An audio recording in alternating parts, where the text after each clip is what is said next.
hi guys, welcome back to this channel, Media, and I am back with another new romance novel which is called The Fine Print by Lauren Usher. तो चलिए देखते हैं इस book में क्या है।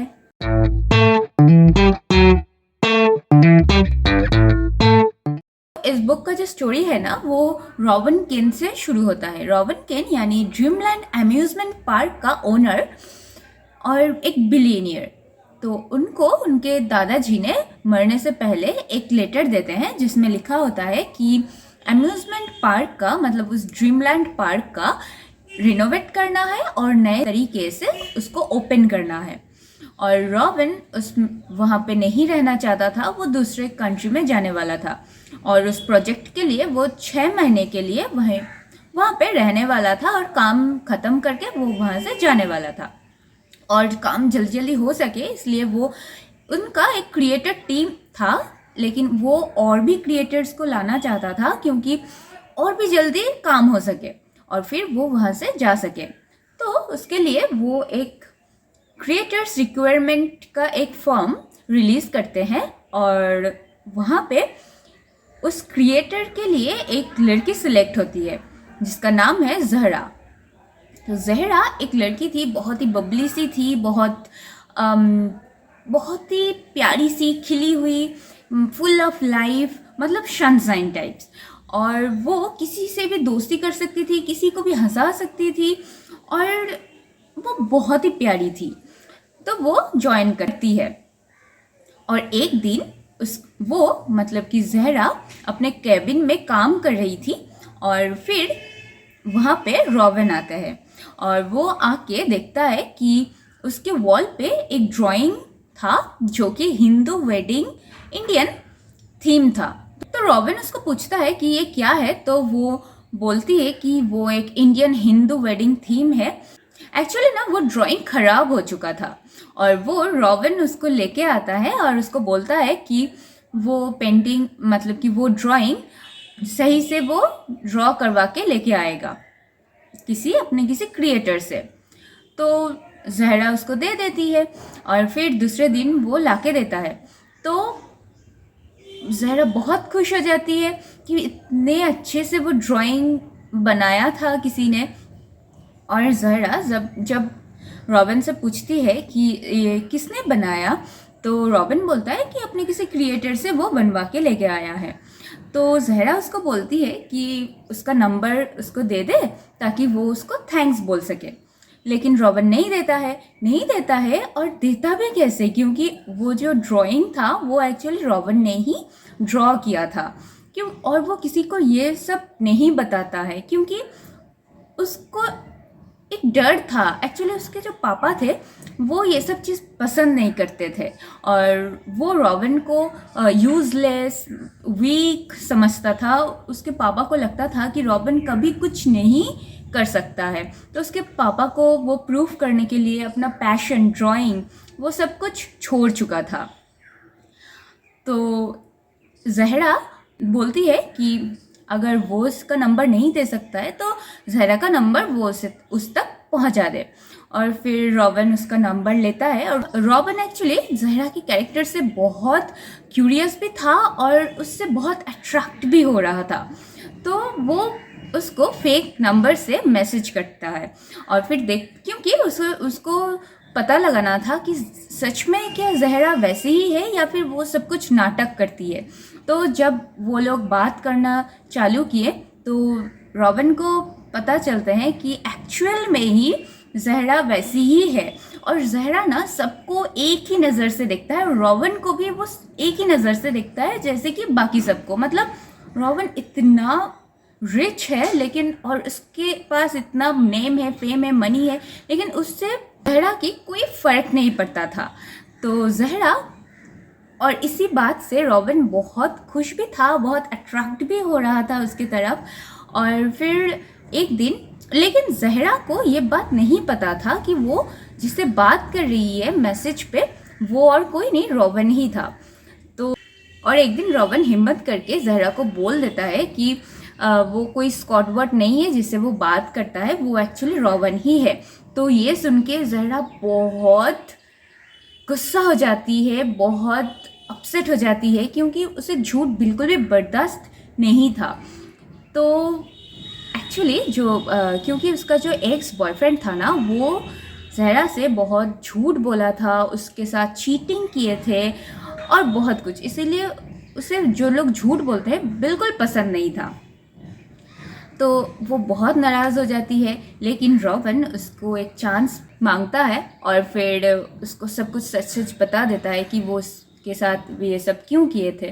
क्योंकि एक्चुअली ना, जो लोग बहुत रिच होते हैं उन लोगों को कोई प्यार नहीं करता है, उनके नाम के पीछे, उनके फेम के पीछे, उनके मनी के पीछे सब लोग भागते हैं और अपने फ़ायदे के लिए बस रॉबिन से सब कोई, हर कोई, उनका जितना भी एक्स था, सब लोग उसके पैसे के लिए, उसके नेम के लिए, फेम के लिए ही उसके पीछे था। तो वही रॉबिन उसके साथ चेक कर रहा था। तो ये बात सुन के ज़हरा मान जाती है और उसको माफ़ कर देती है और वो लोग ना एक दूसरे के लिए बहुत अट्रैक्ट होने लगते हैं और बहुत एक दूसरे से प्यार भी करने लगते हैं। लेकिन रॉबिन और ज़हरा दोनों को ही पता नहीं था कि वो एक दूसरे से प्यार करने लगे हैं। तो वो लोग एक्चुअली बहुत अच्छे दोस्त बने और फिर वो लोग एक रिलेशन में आते हैं जो कि फ्रेंड्स विद बेनिफिट्स। और रॉबिन वो सब कुछ कर रहा था जो सब कुछ ज़हरा को पसंद था। उसको डेट पे लेके गए थे, उसको फेवरेट ऑथर से मिलवाया। ज़हरा भी बहुत खुश हो गई थी और उसे लगा था वो लोग शायद रॉबिन उससे प्यार करता है। लेकिन जब रॉबिन को उसके भाई ने याद दिलाता है कि उसको दूसरे कंट्री में भी जाना है, रॉबिन बहुत अपसेट हो जाता है। तो और वो जाके ज़हरा को बोलता है कि उसे उसका प्यार करने का कोई मतलब नहीं था, मतलब वो नहीं चाहता था कि उसे प्यार करे और वो ये सब कुछ नहीं करना चाहता था। और रॉबिन ना ज़हरा से दूर दूर भागता रहता था, लेकिन वो ज़्यादा दिन तक नहीं भाग पाया उससे और वो आके फिर से ज़हरा को अप्रोच करता है और ज़हरा लेकिन नहीं मानती है।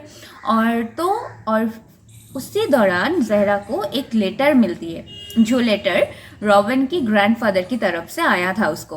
और क्योंकि उसमें लिखा था कि उस पार्क का जो रिनोवेशन हो रहा था उसके लिए एक वोट होने वाला था रॉबिन के ऑफिस पे, और उस वोटिंग का एक मेंबर उसकी ग्रैंडफादर ने ज़हरा को भी बनाया था। ये बात किसी को पता नहीं था, लेकिन ज़हरा को लगता था कि रॉबिन उसको फिर से अप्रोच कर रहा है, इसीलिए क्योंकि उसको वोट चाहिए था।